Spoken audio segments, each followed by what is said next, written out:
Welcome to the Salmon Runs YouTube. Enjoy the video. You begin by opening Google Forms and creating a new form. Name it clearly so respondents know the purpose. Once done, add a short description that explains how long it takes and any incentives. Make an initial question to test settings, choose short answer or multiple choice depending on your data.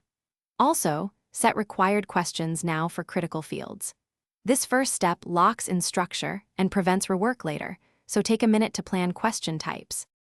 Now, you add the detailed questions and configure each one for quality responses. Use sections to group topics, and once useful branching is needed, apply go-to-section based on answer so respondents skip irrelevant items.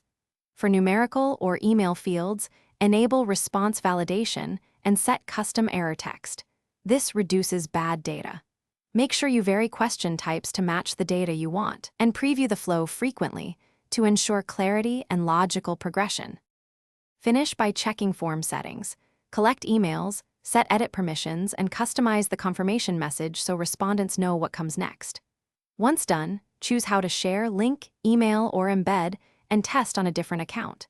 Make sure responses go to a Google Sheet if you need analysis. If things go wrong, try duplicating the form and testing each section. This isolates branching errors and reveals misconfigured validations that block submissions.